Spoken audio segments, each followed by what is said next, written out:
Thank you, Mitch, and thank all of you for coming out on a Sunday night. I know, it could be 60 minutes with the Trump interview, but hopefully I'll be more entertaining than that. As Mitch told you, my life was changed forever when somehow, some way, I ended up working for George Clinton for 4 years. And after the P-Funk Earth Tour with the Mothership, he had something called the Motor Booty Affair, which was a tour that took place underwater, allegedly.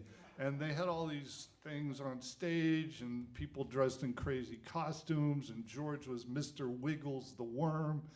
There's all this crazy stuff going on. So we go out on this massive tour, and we've just come off with the spaceship, and we still have a lot of momentum, both on the charts and in arenas all over America.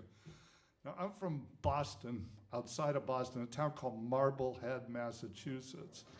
And despite Boston and Massachusetts being a very liberal, progressive place, in those days, they weren't really checking for R&B acts coming into Boston. So there was the big concert that James Brown had that I was actually had a ticket for the night James Brown Saved Boston, right after Martin Luther King was killed. And that was a big event, but after that, other than James Brown, virtually no major urban acts were allowed to come into Boston. So whenever we would tour the East Coast, we'd end up in Hartford or Providence.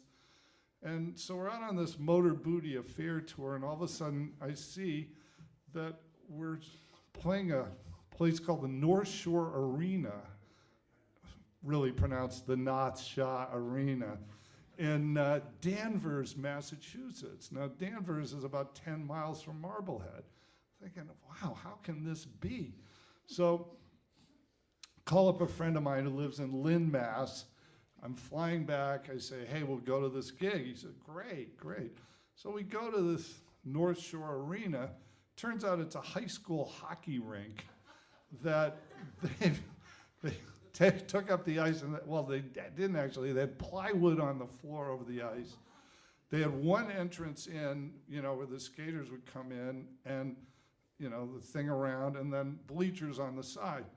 So we go to this gig, and I'm kind of proud, like, hey, my local people where I grew up, this is great. We get there, no one's there. There's maybe 600 people in this place. And the first band, this act called Parlette, sort of a girl group offshoot of the Parliament thing, comes out. And all of a sudden, it's starting to get crowded, but not too bad. Then this other group, the Brides of Funkenstein, come out. And now it's getting more and more crowded, and all of a sudden, it's starting to get uncomfortable. And my friend's wife starts to have a panic attack, turns green, and we have to kind of get her out of the place. And the crowd, parted. We got her out, got her some fresh air. She felt better. And now we're getting ready for the headliners. We're getting ready for P-Funk to hit the stage. And now we walk back in, and it is packed. Literally, you cannot move. There are rafters up above, and there are people hanging off the rafters. So they start the set, and it is so crowded and so frenetic in this place. It's obvious that this may not happen, that there may not, be able to complete this show. So, there's constant interruptions. Hey, can you people up there come down, get on, you got to get on the floor. We can't have you hanging off the rafters, So at this point, I'm backstage. I'm not dealing with the crowd because it's so intense. And I see my cohort, this guy named Archie Ivy, and he's got this really worried look on his face. I go, Archie, what's going on? Are we okay? And he said, did you look outside? And I said, no, why? What's going on? Come with me.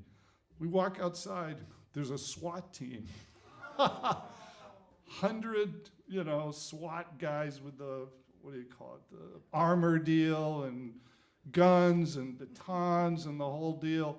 And he says, they want to shut down the show. And I said, if they shut down the show, there's going to be a full-blown riot here. He said, what should we do? And I'm thinking, well, I'm the white guy and I'm from around here.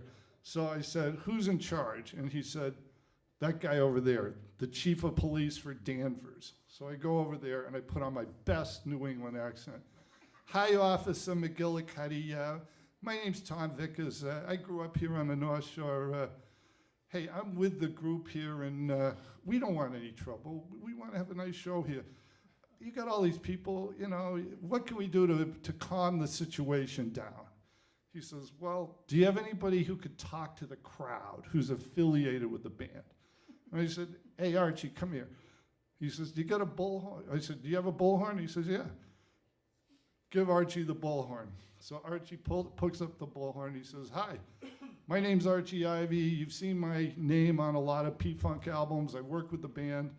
I'm here to tell you that if you guys don't disperse, if we don't calm the situation down, there's going to be a full-blown riot here. And we don't want that. We don't want anybody to get hurt. So from one maggot brain Parliament-Funkadelic freak to another, why don't we just kind of disperse? Unbelievably, the crowd slowly disperses. People slowly leave. Unbelievable. Show goes on without a hitch, no riot, and it's the time that Chocolate City and the vanilla suburbs merged peacefully.